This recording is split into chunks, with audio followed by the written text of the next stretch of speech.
Dice la senadora básicamente es el mismo relato que se ha repetido durante 30 años al país, que básicamente precarizando las condiciones laborales de los trabajadores y trabajadoras va a haber un crecimiento en el empleo, y eso pues fue demostrado durante estos 20 años de la ley 789 que salió del gobierno de Álvaro Uribe Vélez, que le prometió al país ríos de leche y miel de bonanzas para que se crearan puestos de empleo, y los resultados pues son incontrastables.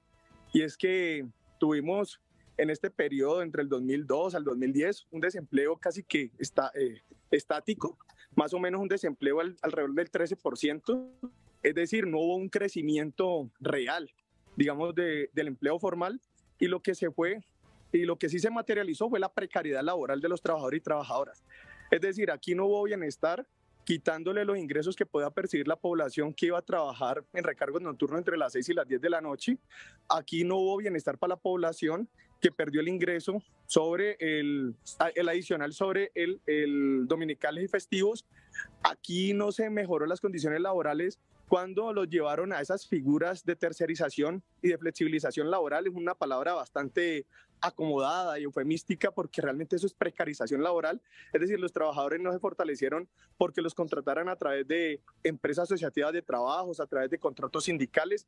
Lo que se hicieron fue precarizar la capacidad adquisitiva. Y yo en esto entonces les digo lo siguiente: hay una preocupación muy grande sobre los posibles efectos de la reforma laboral que presenta hoy el gobierno y que avalamos nosotros como pacto histórico, pero casi siempre nos lo hacen es como una especie de diagnóstico de lo que ha sido su política en materia laboral.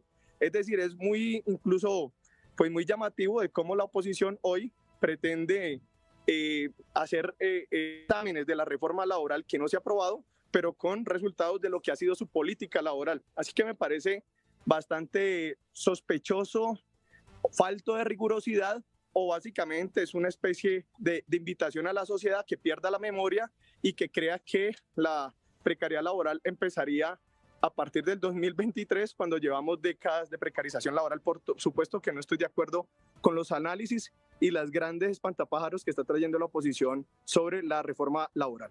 Habla el representante de precarización laboral. Yo creo que lo más precario es no tener empleo o estar sometido al empleo informal por la incapacidad y la rigidez que genera tantos sobrecostos y tantas dificultades que impide que en un país que tiene más del 50% de los trabajadores, el 57.8% de los trabajadores informales no puedan soñar con una formalización, o que no piensan el 13.7% de los colombianos que está desempleado.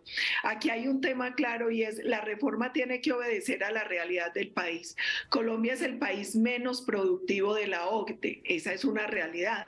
En 2021 la hora laboral del colombiano representó el 27% de la productividad de los trabajadores de estos países. Adicionalmente, tenemos otro problema, y es que aquí se cree que la MIPYME es la excepción, y en realidad es la norma. Colombia es un país de MIPYMES.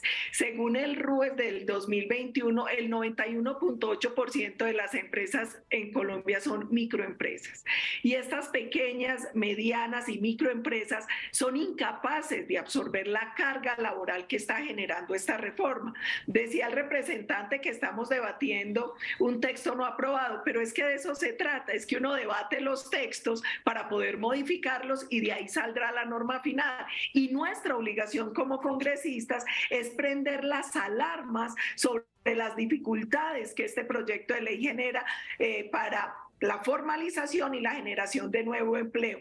Es que aquí hay que atender varias cosas. Mire, el propio director de la OIT decía que tenemos que revisar la legislación y la normatividad atendiendo los impactos de la pandemia, porque tenemos que lograr una legislación que proteja al trabajador, pero que también fomente empresas sostenibles. Y esta reforma hace insostenible la generación de empleo. El recargo el domingo es el festivo, 125% del salario para extra dominical y festivo diurno, 175% para extra dominical, festivo y nocturno. Y nosotros tenemos que entender que hay empresas y hay sectores que requieren funcionar 24 horas y hacen imposible que estas empresas sigan operando con este tipo de recargos. También tenemos que atender que los sectores son distintos. Mire, hay sectores como el sector agropecuario que tiene unos empleos que se dan por estaciones, por ejemplo, en épocas de recolección. Entonces yo creo que toda esta rigidez, toda esta sobrecarga que están generando, en vez de proteger al trabajador, va a eliminar la posibilidad de formalización y nos va a llevar a perder muchos empleos. Yo no creo que eso sea lo justo.